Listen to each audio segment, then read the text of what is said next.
What's up, my fellow cosmic travelers? um, I don't know how much time I have on this because I had to delete some videos to make space on here. So it's gonna go as long as it's gonna go, or if it cuts out, I ran out of space. So don't worry about me, okay? I was gonna go like this before I started.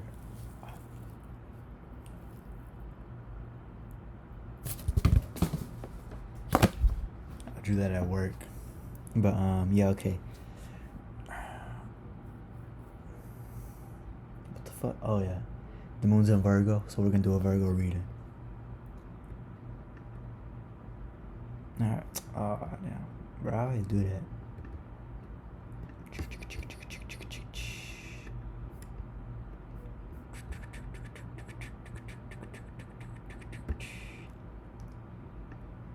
Yeah, I'm liking this Mars in Virgo so far, you know? But I was saying as soon as it hit Virgo, I felt that in my stomach, bro. Like,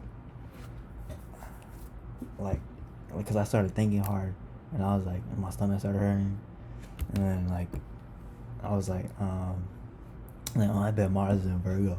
Sure enough, I want to go check Astro Theme, and it was like 0 whatever minutes. I was like, yep, makes sense.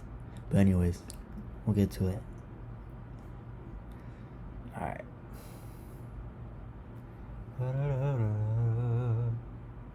What the fuck? Who was that? Jeremy Lin. I know he played basketball. Dorothy Parker. Don't know who that is. Damn. I cheated. I saw where it said poet right there. I gotta click another one. That's the first time I've done that. Alright. Seth Curry. I thought his name was Steph. Alright, we'll to the next one. Alright. And they got August names? Alright.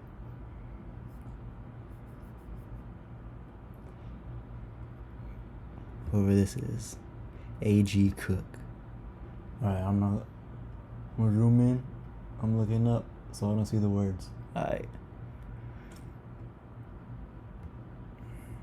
Damn, why is there always a cusp they give me?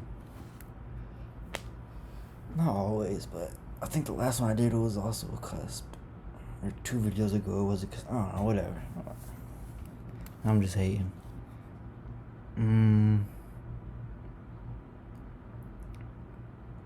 So first thing I saw was obviously that cusp, the sun, regular Leo cusp, that lava cusp. But then I saw that midheaven conjunct Venus, you know. It's probably an artist of some sort, somebody that is known for art and just being tapped in with finer things in life and just exquisance, you could say. And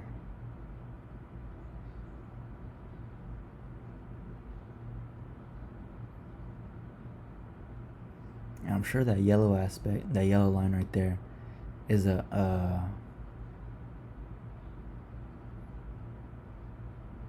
a King Kong sign, but it might be a biquintile, not gonna lie. But either way, that's that Neptune Venus contact. That's pulling things out from a dreamy state, imaginatory state,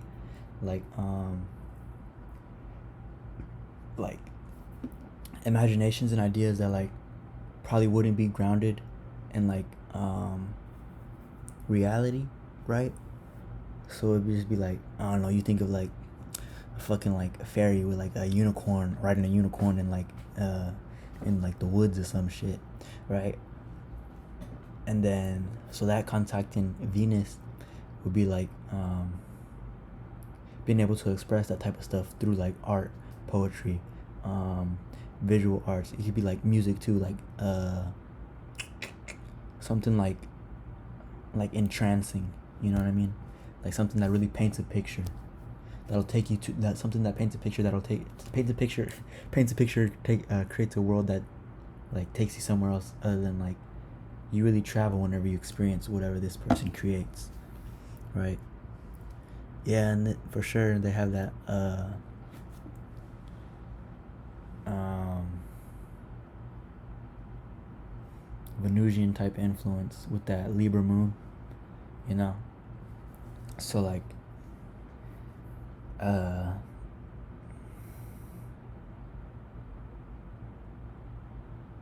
his internal world is like beautified, if you will, like like um like typical Libra stuff, like finding balance, creating harmony, wanting justice for things, right? uh and I just thought about something, how Saturn is exalted in Libra, right? So I feel like Libra moons would be like very quick to act on injustice, you know, and like be the like somebody that would be the first person to put the foot down type energy, because the reaction is the moon, right? And it has that strength of Saturn, and then fighting for the balance of whatever type of situation, uh, being Venus Libra, right?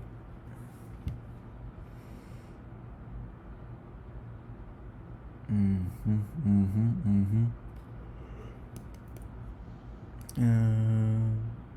Oh, and then Mars and Taurus too.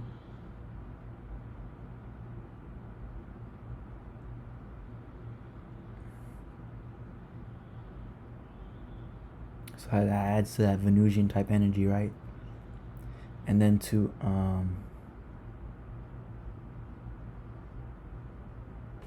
having the Scorpio ascendant, right? So the depositor would be Mars.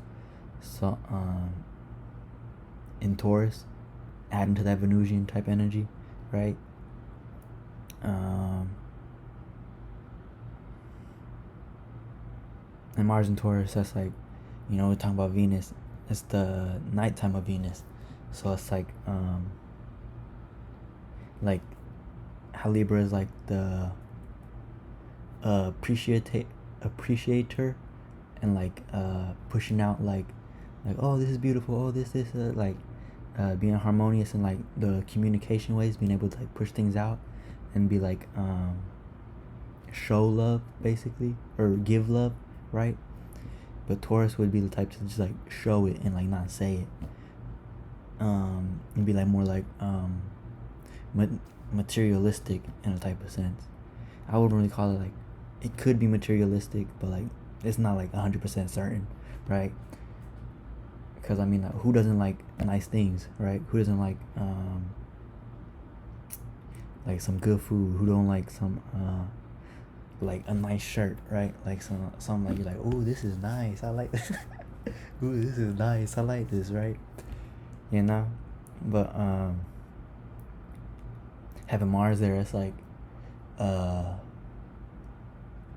it could play out like the drive that he uses to like move in the everyday world would be that of acquiring those type of things, right? So like having like the coolest couch, having like the best shirt, having the best shoes. Your shoes is always clean, right?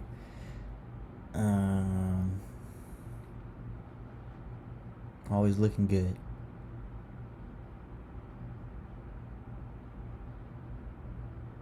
Even more so with his Venus being in Leo, be having that extravagance, right? But it might not even play out like that. But it probably will, because of Jupiter being there as well. But the reason I said not play out like that is due to the... Nah, he would be like that with that moon in Libra. Like all that Venusian energy. It has to play out like that.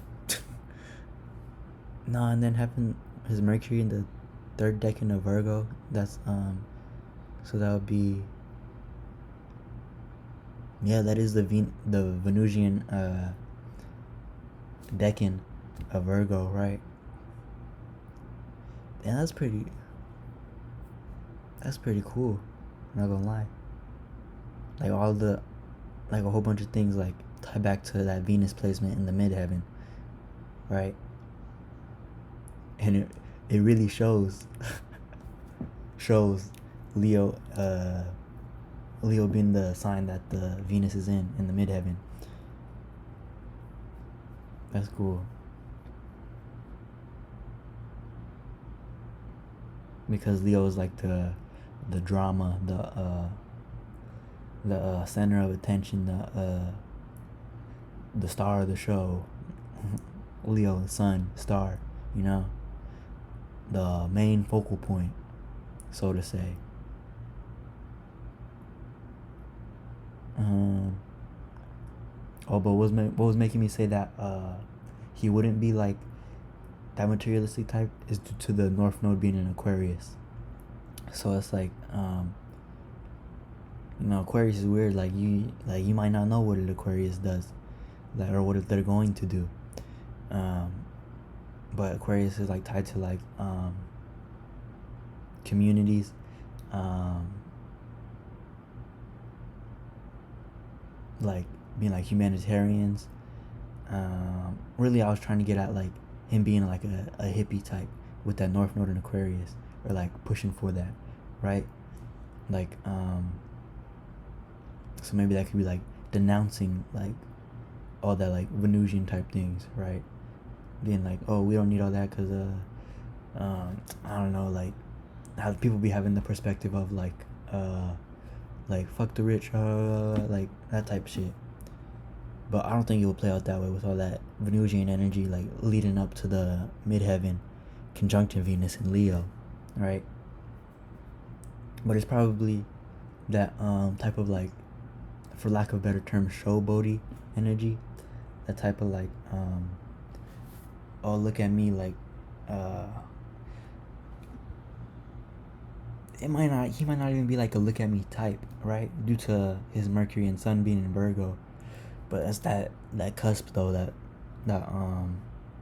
Virgo Leo cusp on the Sun. But anyways, we'll just run with it like it's all the way in Virgo for now. But because Virgo is this type of sign that wants to be like behind the scenes working, like just like making sure everything is running smoothly, right?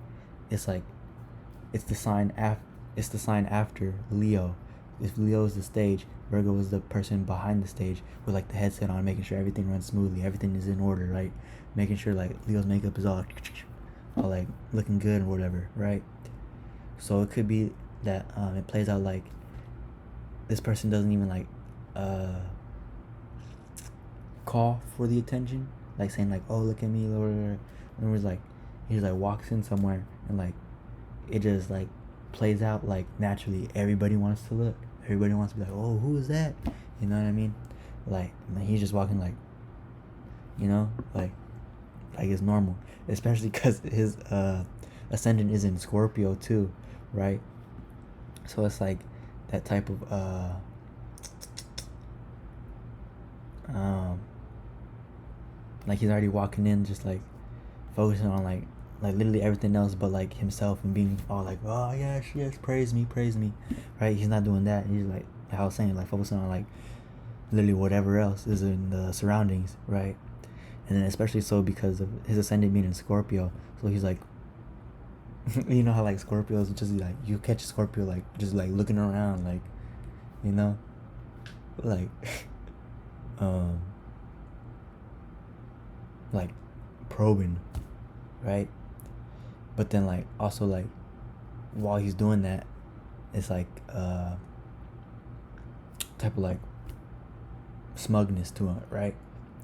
So like you wouldn't even like think he's like commanding something, like commanding praise or anything like that, commanding for you to like give him like a sense of a fuel of attention. That's, I don't know what that sentence was, but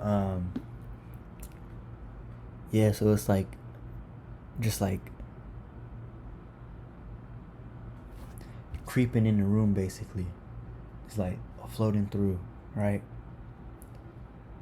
And then with Pluto in the first house as well, like he could like he could want to like float through the room. He could want to not be seen, but with all that Venusian energy flowing up to the midheaven and Venus and Leo, um,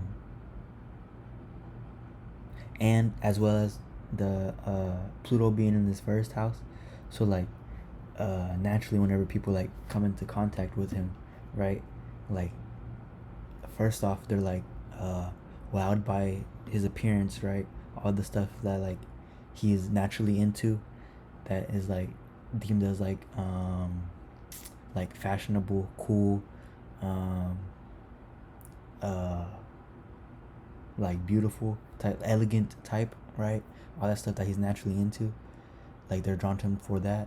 And then also either he draws people even more or pushes them away once they like kind of like interact with him, so to say, or maybe even just like be around him because of the Pluto in the first house. So like his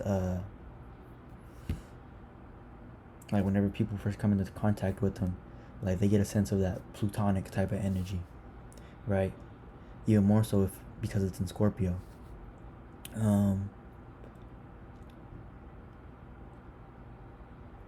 Taking people to the depths of their psyche through just his personality, right? They might, he might be like, well, let me look.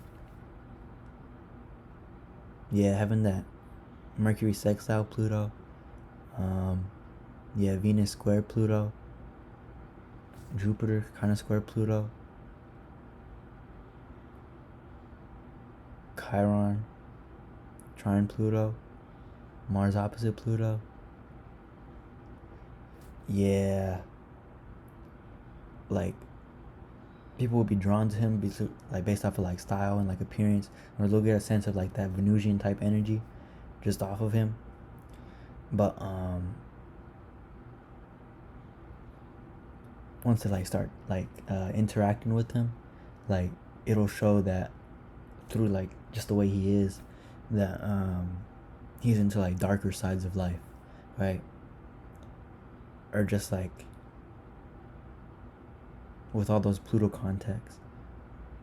So Mercury sextile Pluto, that's like the he has opportunities to pick up on you could call it like traumatic type of events, right? Has opportunities to swim into his unconscious with his mind, right? Has the opportunities to really dig deep into like intellect, into like research, into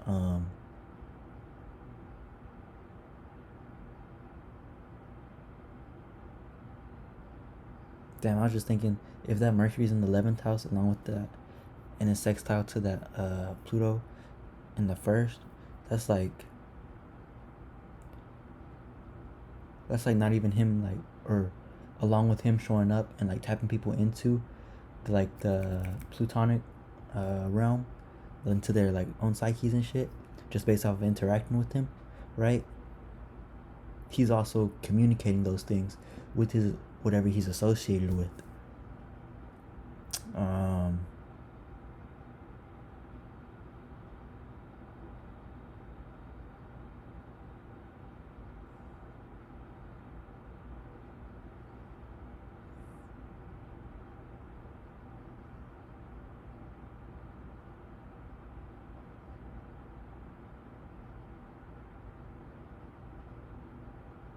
you know,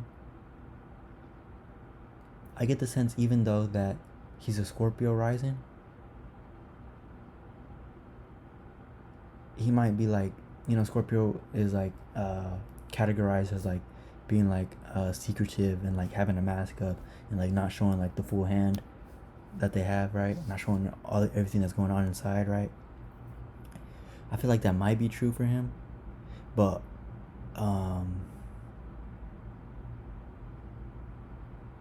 I kind of feel like that's only true so much for him. Well, what I'm trying to say is like I feel like he would be like not a typical Scorpio rising that would like keep like a whole bunch in, right? I feel like he would be like more like pushing out like, I don't know, whatever's on his mind or like whatever he's going through, right? Just due to that Mercury sextile Pluto, and it happened in like the 11th in the first house, and then also having that Chiron being probably the ninth. I mean, yeah, it is the ninth, but in the ninth house, so it's like in the day sector of the chart, right? So it's like, oh wow.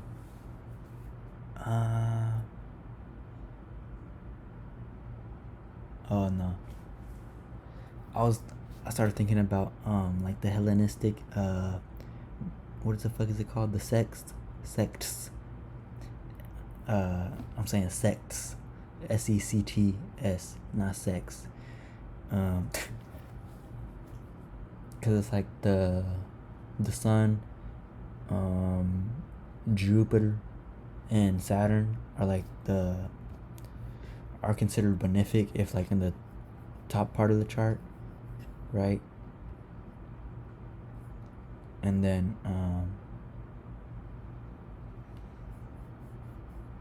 what the fuck was it? Venus, Saturn. No, I already said Venus, the moon, and Mars is like the bottom half of the chart, considered night, right? So he got Mars out of sect and the moon. I shouldn't even be talking about this because I don't even like have a full grasp on that type of technique yet. But I just noticed it, so I let that thought fly out. But okay, we'll just talk about the aspects now. Oh yeah, because he does have a day chart, so like they call that like a diurnal person. So it's like more of like pushing out type of energy. But I've also heard that the day or night chart, like it doesn't always necessarily matter, because like I forgot what the dude's name was, but like he's like in a practicing astrologer, right? And he has like multiple like years of like study or whatever in like the Hellenistic type astrology, and he was talking about like what he found was like the day chart would be like, is considered like to be like somebody that's like pushing out energy all the time, you know, always doing things, always trying to accomplish things, right? And the nighttime is more like elusive, more like receptive, more dreamy, you could say, more going with the flow type of energy. But he said he found that like no matter like what kind of chart people had, whether it was a day chart or the night chart, like the people could be like any like type of way, like the day and night charts don't really dictate too much on like how a person like interacts with things. That's more so like with the aspects and shit like that. But yeah,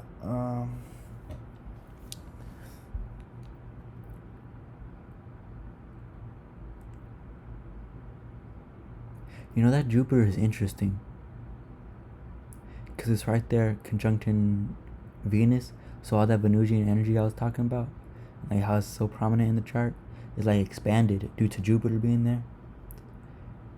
And like he very much so like has a whole bunch of experiences where like that are probably pleasurable, right? But then with Chiron also being close to Jupiter in the ninth, it could be that